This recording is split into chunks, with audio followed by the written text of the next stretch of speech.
दादा सती जी पेदम ये इंजीनियर हैं। इंजीनियर की नौकरी गवर्नमेंट से छोड़ दी और आप लोगों ने सुना होगा पूरे देश में, उत्तर पूर्वी में, मध्य भारत में, दक्षिण भारत में तमाम जगह आदिवासी लड़कियों को कैसे मार दिया। तो दादा ने पूरे जीवन आदिवासी समाज को समर्पित कर दिया।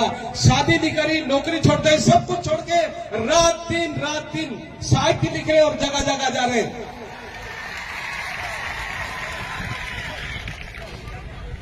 आदिवासी समाज का महामानव या जो भी शब्द है, मेरे पास शब्द नहीं है क्योंकि अपने लिए कोई भी नहीं है। सभी लोगों का अपना अपने गुरु है, अपना अपना सब कुछ है, लेकिन अपने लिए कोई नहीं है। दादा पेंदम पूरे जीवन को आदिवासी समाज में समर्पित कर दिया, ऐसा कोई व्यक्ति नहीं। उनने साहित्य लिखे, उनने यूनाइटेड नेशन में अपना रखा, उनने सुप्रीम कोर्ट का जजमेंट 2011 का उसमें भी उनने रखा और अभी भी यूसी में तमाम प्रकार के जो है पिटीशन डाले। पूरे देश में आदिवासियों को कैसे करना, और सब आदिवासी संगठन बड़ी बात नहीं है, धर्म बड़ी बात नहीं है, उसके लिए दादा ने साहित्य और तमाम चीज लिखी।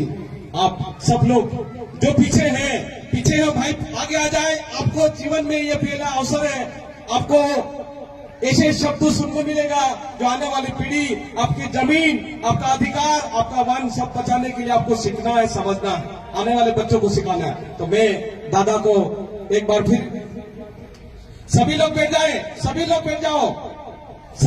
जाओ ताकि किसी का व्यवधान नहीं हो। कोई किसी प्रकार का ना डीजे बजाएगा ना हल्ला करेगा। सभी अपने आदिवासी समाज का बचाने के लिए ये सबसे बड़ी चीज है और आपको समझना है। कोई भी जो भी साथी आजू बाजू है पेड़ के नीचे, वो आगे आ जाए।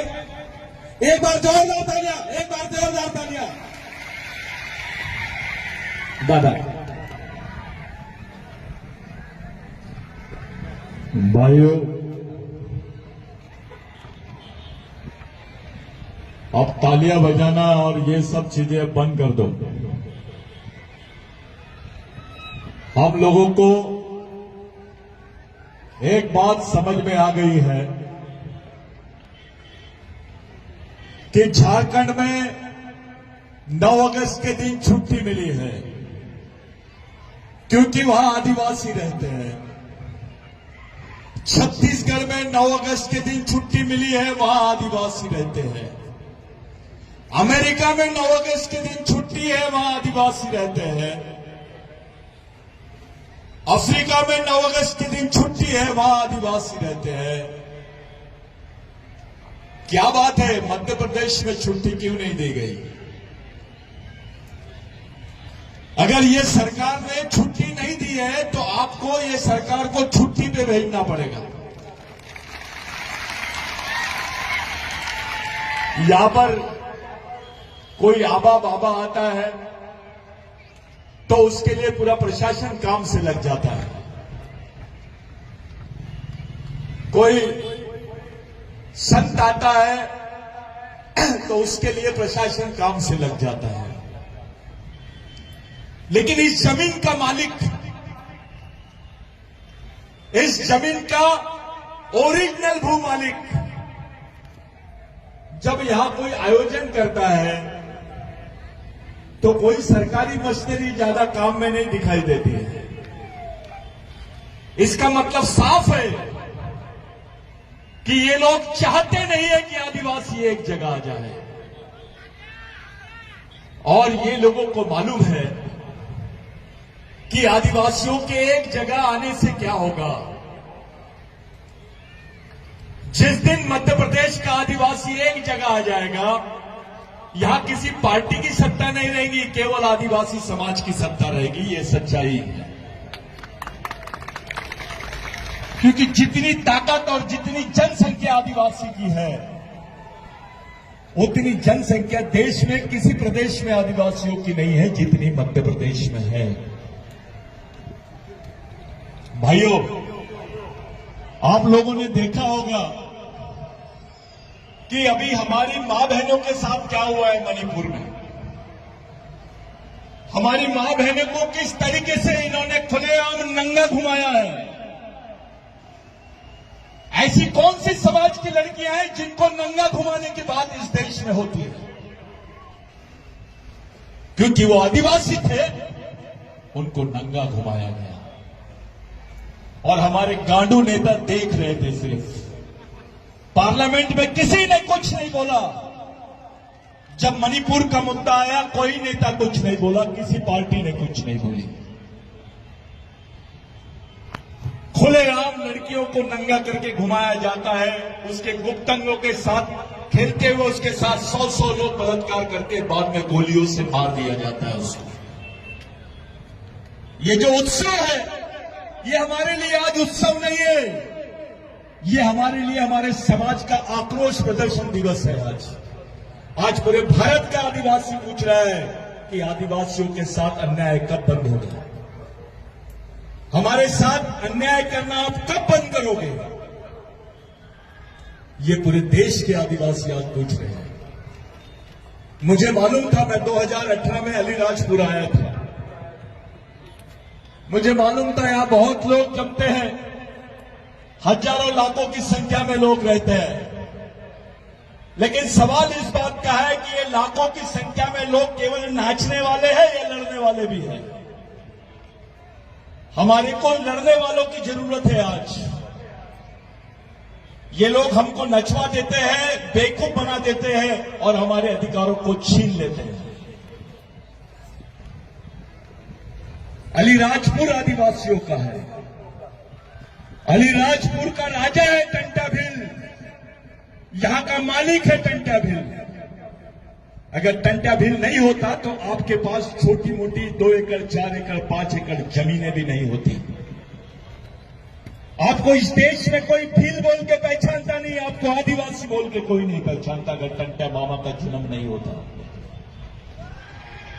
आज जो समाज की हालत आप लोग देख रहे हैं कि पार्टी के नाम से समाज एक जगह आ जाता है, लेकिन समाज के नाम से हम एक जगह नहीं आते। जरूरत है समाज के नाम पर। टंटा भील, बिरसा मुंडा, ख्वाजा नाई के जितने नाम है, इन्होंने समाज के खातिर अपनी जान दे दी। इनकी कुर्बानी की वजह से आपके हिस्से में जमीन आई है, इनकी कुर्बानी की वजह से आज आपको आरक्षण मिलता है, इन्हीं की कुर्बानी की वजह से आपको आज देश में आदिवासी बोल के पहचाना जाता है। और केवल देश में ही नहीं, पूरे विश्व में भील समाज को आदिवासी के रूप में जाना जाता है। भारत के आदिवासियों की जो पहचान है वो टंटा मामा की वजह से होती है। लेकिन हमारे साथ क्या हो रहा है, हमारी मां बहनों के साथ क्या हो रहा है, इस बारे में आपको सोचना पड़ेगा। कौन है ये? 60,000 गोलियां, 400 AK-47 मिलिट्री से पब्लिक लूट लेती है और आदिवासियों को मारा जाता है। कभी सुने हैं आपने कि मिलिट्री से गोलियां लूटी जाती है? कभी सुने हैं आपने कि सेना से ये लोग बंदूकें लूट लेते हैं? कभी नहीं सुना होगा आपने। लेकिन यहां पर ऐसा होता नहीं है, ऐसा हुआ है। और वास्तविकता यह है, सच्चाई यह है कि आदिवासियों को मारने के लिए उनको बंदूकें दी गई, उनको गोलियां दी गई। आज लाखों आदिवासी मणिपुर छोड़ के बाहर जा रहे हैं। 400-500 तो मर गए, ये सरकारी आंकड़े हैं। सच्चाई में कितने लोग मरे होंगे आप सोच भी नहीं सकते। अभी तक के 4 महीने हो गए, 3 महीने हो गए, उनकी बॉडी भी नहीं उठा है। जो मर गए हैं उनकी लाशें सड़क पे पड़ी है। इसका मतलब साफ है कि ये जो सरकार है आदिवासियों के साथ सिविल वॉर कर रही है, आपके साथ युद्ध कर रही है। इनको पाकिस्तान के साथ झगड़ा करने के बाद जमीन नहीं मिलने वाली। जमीन तो केवल इस देश में आदिवासियों के पास में, अंबानी अदानी के पास नहीं है, मोदी साहब के पास भी नहीं है। जमीन केवल आदिवासियों के पास में है। आदिवासियों की जमीन पे कोयला है, आदिवासियों की जमीन पे सोना है, खान है, खनिज है, जंगल है, पानी है। यही चीजों की जरूरत है इनको आज। और इसलिए ये लोग जानबूझ के आदिवासी क्षेत्रों में दंगे करके आदिवासियों को मारकर उनको वहां से भगाने का षड्यंत्र कर रहे हैं। साथियों, जो मणिपुर है वो 6वीं अनुसूची के आदिवासी रहते हैं और आप लोग, मैं, ये 5वीं अनुसूची के लोग हैं। जो घटना मणिपुर में हुई, अगर वो घटना अलीराजपुर में होगी तो तुम क्या करोगे बताइए। जो घटना मणिपुर में हुई है वो घटना अलीराजपुर में भी हो सकती है। इनकी नीयत साफ नहीं है आदिवासियों के बारे में। ये इस देश को हिंदू राष्ट्र बनाने की बात करते हैं। अब देश का मालिक तो आदिवासी है। इस देश के 7/12 यहां का जल, जमीन, जंगल का ओरिजिनल मालिक आदिवासी है। इस जमीन पे भगवान पैदा नहीं हुआ था तब से आदिवासी रहता है, वो इसका सच्चा मालिक है। ये किस देश में मालिकियत की बात कर रहे हैं? ये तो देश आदिवासियों का है। आप मालिक हैं यहां के, जो मालिक है उसकी हालत देखो क्या बना दी है इन्होंने। आज अलीराजपुर भले आदिवासी का होगा, लेकिन यहां का बिजनेस किसके हाथ में है?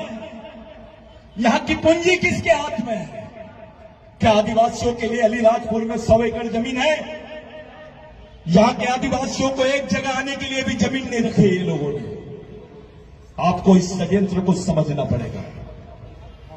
ये जो गांडूगिरी की बात चल रही है कि हम नाचेंगे, हम दौड़ेंगे, हाँ नाचो, लेकिन लड़ने का समय आया तो लड़ने के लिए भी तैयार हो, क्योंकि आज समाज पे बहुत बड़ा खतरा मंडरा रहा है। एक तरफ आप लोग विश्व आदिवासी दिवस की बात कर रहे हैं, लेकिन भारत सरकार बोल रही है भारत में आदिवासी नहीं रहते हैं। यही भारत सरकार है जो बोलती है कि भारत में आदिवासी नहीं रह रहे। इतना ही नहीं, ये लोग बोल रहे हैं कि भील भी आदिवासी नहीं है। मैं पूरी जवाबदारी के साथ ये मंच से बात कर रहा हूं। षड्यंत्र है, ये भील वंश के लोगों को भी खत्म करने का षड्यंत्र है। ये पार्टी बड़ी चीज नहीं है, नेता बड़ा चीज नहीं है, समाज बड़ी चीज है। क्योंकि इस समाज ने आपको जमीन दिया, इसी समाज ने आपको पहचान दिया, इसी समाज ने आपको आरक्षण दिया, इसी समाज ने आपको विधायक बनाया, इसी समाज ने आपको नौकरी दी। समाज नाम की चीज निकाल दो, आपके पास कुछ भी नहीं बचेगा। आपकी जमीन भी छीन लेंगे। नौकरियां तो खत्म हो रही है, अभी प्राइवेटाइजेशन हो रहा है, निजीकरण हो रहा है। क्या करोगे आप जब आपकी नौकरियां छीन लेंगे, जब आपकी जमीनें छीन लेंगे? जिंदा कैसे रहोगे ये बताइए? कौन सा भगवान जिंदा रखेगा आपको?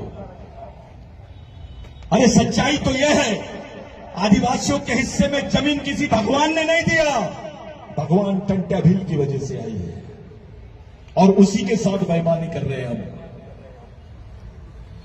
उसी के साथ बेईमानी कर रहे हैं। जैसे मणिपुर में हुआ था, वैसे महाराष्ट्र में भी एक नंदाबाई भील नाम की महिला को नंगा घुमाया गया था। उसकी इतनी बेइज्जती की थी, वो भी भील समाज की महिला थी। उसको नंगा करके घुमाया गया, उसके बाल काटे गए, क्या क्या यातनाएं दी गई उसको। क्योंकि जब पता चल जाता ये भील है तो लोग बोलते ये गुनाहगार है, क्रिमिनल ट्राइब है, गुनेगार जमात है। वो केस लड़े बिरसा ब्रिगेड के मार्फत, और 2011 में जो जजमेंट आया सुप्रीम कोर्ट का, जो फैसला आया कि आदिवासी ही भारत का मूल मालिक है, उसको मूल मालिक होने का सम्मान मिलना चाहिए। यहां की कोई भी सरकार रहे, कोई भी नागरिक रहे, उसने आदिवासियों को मूल मालिक होने का सम्मान देना चाहिए। साथियों, सुप्रीम कोर्ट के बोलने के बावजूद भी ये लोग मान नहीं रहे हैं, यहां की सरकार न मान नहीं रही है। लेकिन सुप्रीम कोर्ट ने बोला भगवान राम यहां पैदा हुआ था तो मान दिए, लेकिन वही सुप्रीम कोर्ट बोलता है कि आदिवासी देश का मालिक है, वही नहीं मान रहा है। तुम सोच लो ये लोग तुम्हारे साथ क्या चाहते हैं। राम पैदा हुआ तो मान लेते पैदा हुआ, लेकिन सुप्रीम कोर्ट बोलता है आदिवासी मालिक है, तो भी नहीं माने जाते। क्या हो रहा है हमारे साथ? हमारे नेताओं का दिमाग पार्टियों की तरफ ज्यादा है, समाज की तरफ कम है। राजनीति बैठ गई है दिमाग में। अगर ये समाज नाम की प्रक्रिया नहीं होती भाई, कभी जाके घर में सोचो, अगर टंटा भील पैदा नहीं होता तो इस देश में भील का नाम होता क्या? कहां रहते हम? किसी जंगल में होते, किसी जेल में होते, क्योंकि हमको तो क्रिमिनल ट्राइब बोलते थे। ये बदन पे कपड़े भी नहीं होते हमारे। जिसने हमारे समाज के लिए सब कुछ किया उसी को समाज भूल रहा है। हम अपने शहीदों को मानते नहीं है, भगवानों को मानने चले जाते। मैं तुमसे पूछता हूं, कौन सा भगवान ने जमीन दिया? हाथ उठा के बताइए मेरे को। न तो मैं यहां से प्रूव करके बताता हूं, आपके पास जो भी जमीन है वो भगवान टंटा भील की देन है, उसी की वजह से। आपके बदन पे कपड़े हैं, भगवान टंटा भील की वजह से, बिरसा मुंडा की वजह से, राघोजी भांगरे की वजह से, रेखा कोरकू की वजह से। हमारे शहीदों ने हंसते हंसते समाज के खातिर गले पे फांसी लटका ली। समाज के खातिर, जात के खातिर नहीं, पार्टी के खातिर नहीं, नेता के खातिर नहीं। लेकिन अभी तो ट्रेंड शुरू हो गया है, हमारे लोग पार्टी के नाम पे समाज को बांट देते हैं। ये बीजेपी की रैली है, ये कांग्रेस की रैली है। वे पार्टी पहले की समाज पहले। हम लोग पार्टी के भी नाम से समाज को बांटने की कोशिश करते हैं। समाज जिंदा रहेगा तो सब होगा, समाज ही नहीं रहेगा तो तुमको कौन पूछेगा? हमने बेईमानी की है हमारे शहीदों के साथ में। हमारे लोगों के दिमाग में डाला जा रहा है, भगवान बोल, ये धर्म बोल, वो धर्म बोल। आदिवासियों का कोई धर्म नहीं है। अरे धर्म तो 2500 साल पुरानी चीज है। आदिवासियों की संस्कृति तो 10,000 साल पुरानी है। इस देश में भगवान पैदा नहीं हुए थे, तब से आदिवासी रहते हैं। सच्चाई ये है, ये झूठ बोलते हैं। आपकी सोच क्या है? हमारी आने वाली पीढ़ी कैसे जिंदा रहेगी, इसके बारे में कौन सोच रहा है? आज नाचने गाने का समय लगा, 9 अगस्त है, आदिवासी दिवस है, इतने लोग जमा हो गए। इतने लोग अगर कलेक्टर के सामने जमा हो जाएंगे तो कलेक्टर को भगने की फुर्सत नहीं रहेगी। वो ताकत पैदा करो। हमारी मां बहनों को जेल जाने की तैयारी शुरू रखो कि ताकि कुछ भी हो जाए वो अपनी लड़ाई खुद लड़ सके। समाज का वो संगठन होना चाहिए। अलीराजपुर में आदिवासी बोले तो कलेक्टर को पसीना आ जाना चाहिए। वो तैयारी करो। यहां तो राजनेताओं से ज्यादा डरते हैं, आदिवासियों को कोई पूछता ही नहीं है। अरे आपकी पहचान बड़ी है। इस देश में ब्राह्मण होना बड़ी बात नहीं है। इस देश में मुस्लिम होना बड़ी बात नहीं है, हिंदू होना बड़ी बात नहीं है, क्रिश्चियन होना बड़ी बात नहीं है। बड़ी बात है आदिवासी होना। जैसे आप अपने आप को आदिवासी बोलते हो, आप इस देश के मालिक हो जाते हो। आपको मालिक बनना है या नागरिक? टंटा मामा अपने साथीदारों को बोलते थे मालिक। टंटा मामा की केस में भी आया है, अंग्रेजों ने लिखा है व्हाट टू मीन बाय मालिक। मालिक यानी ओनर ऑफ द कंट्री, इस देश के मूल मालिक। इतना बड़ा शब्द टंटे मामा ने उस वक्त बोला है। साथियों, जो 9 अगस्त आप देख रहे हैं, ये भारत के ही संघर्षों से प्रेरित होकर अफ्रीका के आदिवासियों ने 9 अगस्त की घोषणा की और वो आज संयुक्त राष्ट्र संघ में दिखाई दे रहा है। अगर टंटे मामा हमारे लिए फांसी के तख्ते पे नहीं चढ़ते तो ये 9 अगस्त मनाते थे क्या? ये 9 अगस्त किसी पार्टी की वजह से नहीं है, किसी नेता के वजह से नहीं है, ये हमारे शहीदों की वजह से है। उनके खून का कतरा कतरा हम पे कर्ज है। आज हमारे मां बहन मणिपुर में बेचारे खाने को मोहताज है। उनको रहने को कपड़े नहीं है, पहनने को कपड़े नहीं है, रहने को घर नहीं मिल रहा है। जंगलों में झाड़ के नीचे सो रहे हैं। वो भी हमारे खून के लोग हैं, हमारे ही समाज के लोग हैं। हम उनके बारे में क्या सोच रहे हैं? अगर ये घटना मणिपुर में हो सकती है तो ये घटना अलीराजपुर में हो सकती है, मध्य प्रदेश में भी हो सकती है। 6वीं अनुसूची के आदिवासी के साथ लोग ऐसा कर रहे हैं तो 5वीं अनुसूची के आदिवासी के साथ भी ऐसा ही कर सकते हैं। जिस जगह पे आप रह रहे हो अलीराजपुर, ये 5वीं अनुसूची का क्षेत्र है।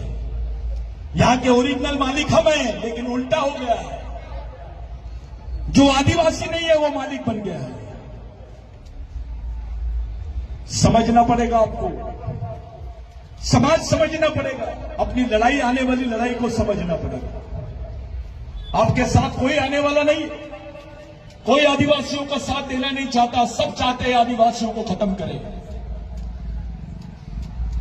सब चाहते हैं, कोई आदिवासियों के साथ ईमानदार नहीं। आपकी जमीनों पे नजर है, आपके जंगलों पे नजर है, आपकी मां बहनों पे नजर है। आपके नए नए युवा लड़कों को वो लोग बहका फुसला के अपने तरफ लेके जा रहे हैं। किसी पार्टी में जाइए, लाखों की संख्या में आदिवासी लोग काम कर रहे हैं, लेकिन समाज के लिए 1000 लोग नहीं मिलते हैं काम करने के लिए। हमारे लड़कों को दिमाग से मेंदू बनाया जा रहा है, उनको बेवकूफ बनाया जा रहा है। उसको समझता ही नहीं समाज यानी क्या है। उसको टंटे मामा नहीं मालूम, उसको बिरसा मुंडा नहीं मालूम, उसको महात्मा फुले नहीं मालूम, अंबेडकर नहीं मालूम। इन्होंने क्या किया है ये बात भी उसके दिमाग में नहीं है। हमारी मां बहनों का सम्मान तब होगा जब समाज का सम्मान होगा। हमारे अधिकारों का सम्मान इस देश में तब होगा जब समाज का सम्मान होगा। आपकी सामाजिक ताकत ही नहीं रहेगी। आपको पूछेगा कौन? लाखों की भीड़ जमा लीजिए, आपको कोई नहीं पूछेगा। लेकिन अगर 1000 लोग भी ईमानदारी से समाज के लिए मरने मिटने वाले लोग रहे तो समाज को चला सकते हैं। ये जवाबदारी हमारी है। समाज हमारा है, दूसरा आके काम करेगा क्या? आदिवासियों का समाज और काम नेता करेंगे क्या? दुख हमारा है तो लड़ाई भी हमको लड़नी पड़ेगी। और मैं आप लोगों से विनती करता हूं कि ये जो 9 अगस्त है, यहां से जाते वक्त अपने अपने घरों पे लिखो कि हां, मेरे को गर्व है, मैं आदिवासी हूं, मैं इस देश का मालिक हूं, भगवान टंटा भील का वंशज हूं, बिरसा मुंडा का वंशज हूं। ये बोलने में गर्व रखो। आदिवासी कोई धर्म वर्म की नहीं। आदिवासी के लिए धर्म बहुत छोटी चीज। हम प्रकृति को मानने वाले लोग हैं। हमारे लोग झाड़ की पूजा करते हैं, बल्लार देव की पूजा करते हैं, हमारे लोग शेर की पूजा करते हैं, जंगली जानवरों की पूजा करते हैं। ऐसा कोई धर्म नहीं है। हमारे लोग शिकार होते हैं, पढ़े लिखे लोग ज्यादा शिकार है। वो जाते हैं पंडित जी के पैर पड़ लेते हैं, उसको 500 रुपए देते हैं। लेकिन समाज का आदमी जाता है, चंदा मांगता है, 100 रुपए नहीं निकलते उसके जेब से। पंडित जी के पैर भी पड़ता है, उसको 500 भी देता है। और पंडित जी एक ही मंत्र बार बार बोल के उसका आर्थिक शोषण करता है। हालात इतने बिगड़ गए देश के कि अभी भगवान दुबला दिखता है, पंडित मोटा दिखता है। ये हालात हो गए। किसका खाया है? कौन दे रहा है? उनके बच्चे फॉरेन में पढ़ रहे हैं और हमारे बच्चे मजदूरी भी कर रहे हैं तो पेट नहीं पाल पा रहे हैं। उनको एक वक्त की रोटी नहीं मिल रही है। क्या चाहते हो तुम? कैसे जीना चाहते हो? कैसे मरना चाहते हो? इस तरफ सोचिए। किसी की बातों पे मत आओ। अपने समाज को संभालने की ताकत खुद करो। आपके बाल बच्चों को आपने पैदा किया है, उसको पालने की, उसको समझदारी से, उसको अच्छा जीवन, अच्छे विचार देने की जवाबदारी भी आपकी है। मेरे लिए आज का दिन बहुत महत्वपूर्ण है। आज के दिन बिरसा ब्रिगेड के मार्फत देश के 100 जिलों में बंद घोषित किया गया है। मेरी इच्छा थी कि मैं आऊं, यहां पे लोगों से अपील करूं कि आप लोग भी प्रदर्शन करें, निवेदन दें सरकार को कि जो मणिपुर में हुआ है तो यूसीसी लागू कर रहे हैं आदिवासियों को, जबरन आदिवासियों पे ये लोग समान नागरिकता का कानून लागू कर रहे हैं। तुम्हारे अधिकार खत्म करने के षड्यंत्र है, तुम्हारी पहचान खत्म करने का षड्यंत्र चालू है। तुम्हारे जंगल अधिकार का बिल पास हुआ। इधर सब लोग मणिपुर पे बात कर रहे थे, इधर मोदी जी ने बिल पास कर दिया। बिल क्या पास किया कि आदिवासियों के जो जंगल है उसको प्राइवेट एजेंसी को दे देंगे। प्राइवेट एजेंसी को, जो आदिवासियों का जंगल है वो प्राइवेट अदानी अंबानी को देने की बात कर रहे हैं। इतना ही नहीं, आदिवासी क्षेत्रों में मिलिट्री की छावनी लगाने की परमिशन रखी गई है। साथियों, जब कानून का राज होता है तो पुलिस स्टेशन लगाया जाता है, लेकिन जब कानून का राज खत्म होता है तो ये लोग मिलिट्री लगाते हैं। ये पहली बार देश के इतिहास में ये बिल पास हुआ कि आदिवासी क्षेत्रों में ये लोग अब मिलिट्री की चौकियां लगाएंगे। मिलिट्री की चौकी लगा रही यानी क्या है? ये आदिवासियों के साथ युद्ध करना चाहती है सरकार। आज तुम जाके पुलिस स्टेशन में रिपोर्ट लिखा सकते हो तुम्हारे साथ कुछ गलत हुआ तो। कल तुम्हारे साथ गलत होगा तो क्या तुम जाके मिलिट्री में रिपोर्ट लिखाओगे? अर्धसैनिक बल वालों के पास जब ये बिल पास हो रहा था तो आपका एक भी गांडू नेता खड़े होकर नहीं बोला कि आदिवासियों के बीच में ऐसा होना नहीं चाहिए। ये समाज का प्रश्न था, तुम्हारी आने वाली पीढ़ी का प्रश्न था। अरे आज तुम्हारे पास कुछ है करके पूछ रहे हैं लोग, कल कुछ नहीं रहेगा तो क्या करोगे आप? ये हालात अपने समाज के बन गए हैं। बैठो। हमारे लिए, आपके लिए, हम सब के लिए क्या जरूरी है उस बारे में सोचो। आज के हालात बहुत खराब है साथियों। हजारों लोग मिलना, लाखों लोग जमा होना, मैं उस पर विश्वास नहीं करूंगा। कुछ लोग तैयार हो जाए, अपनी मां बहनें तैयार हो, अपने लड़के तैयार हो, समाज का प्रबोधन करे, समाज को समझाए, समाज के लिए लड़े, समाज के लिए रास्ता बनाए। ये रास्ता अपने को चुनना है। अगर सही में हम लोग टंट्या भील का मिशन चलाना चाहते हैं, भगवान टंट्या भील का अगर मिशन चलाना चाहते हैं, मेरी आज के दिन आप लोगों से विनंती है, हाथ जोड़ के विनंती है कि ये हमारा रोष प्रदर्शन दिवस है कि इस देश में आदिवासियों के साथ क्या हो रहा है। मध्य प्रदेश में आदिवासियों पे पेशाब कर रहे हैं। कहां पेशाब करते हैं? कुत्ता पेशाब करता है, आदिवासियों पे पेशाब करने जा रहे हैं लोग। और मुख्यमंत्री उसको नहलाता है, शाल पहनाता है, वो आदिवासी को पवित्र करता है। अरे बात तो तब होती जो पेशाब किया उसके पैर पड़ता, उसको नहलाता और माफी मांगता। मुख्यमंत्री माफी मांगता है, काम दूसरा आदमी कर रहा है, पश्चाताप दूसरा आदमी कर रहा है। ऐसा हो सकता है क्या? पाप वो लोग करेंगे, पुण्य उसका भरपाई मुख्यमंत्री जी करेंगे क्या? और आदिवासी समाज ने कुछ नहीं बोला, सब चुपचाप थे। पेशाब किया जा रहा है, आज पेशाब किए, कल क्या होगा? हमारी मां बहनों को कैसे देखते होंगे? अगर ये हम पे पेशाब कर रहे हैं तो मेरी बहन को, आपकी बहन को, अपनी बीबियों को, अपनी मां को, अपनी बेटी को कैसे देखते होंगे? ये सोचो, इस पर बात करो। और अपने लोगों को जो भड़काया जा रहा है, अपने लोगों के दिमाग में सिर्फ छोटी छोटी बातें डाल के उनके दिमाग में भड़काया जा रहा है, उन बातों से अपने समाज को बचाओ। कोई दूसरा रास्ता नहीं है अपने पास। लड़ोगे तो ही बचोगे, भागोगे तो मर जाओगे। आज के दिन मेरे लिए, आपके लिए, हम सब के लिए बहुत महत्वपूर्ण दिन है। ये जितने लोग यहां पर बैठे हैं, हजारों की तादाद में लोग बाहर हैं, कुछ लोग यहां बैठे हैं, लेकिन मुझे यकीन नहीं है कुछ लोग ही समाज का काम कर सकते हैं। ये कुछ ही लोग समाज का नेतृत्व कर सकते हैं, समाज को समझा सकते हैं। मेरे लिए आज के दिन आपके बीच में आना, आपके बीच में उपस्थित होना, मसानिया दादा बिरसा ब्रिगेड की टीम, जैस की टीम, जो हमारे यहाँ के अलीराजपुर के कार्यकर्ता लोग हैं, जिन्होंने मुझे बोलने का मौका दिया, मैं उनका बहुत बहुत धन्यवाद देता हूं। उनको धन्यवाद देना चाहता हूं, लेकिन आपको एक सामाजिक अपील करना चाहता हूं कि साथियों, एरिया वाइज गांव-गांव में अपने समाज का आंदोलन शुरू करो। भगवान टंट्या भील के विचारों से समाज को खड़ा करो। समाज हमारा है, विचारधारा दूसरे की नहीं चलेगी। अगर समाज को सही में आप सही रास्ते में लेके जाना चाहते हो तो मेरी विनंती है आपसे, आप सामाजिक मिशन चलाओ। यही अपने सामने आखिरी रास्ता है। जय आदिवासी, जय भील।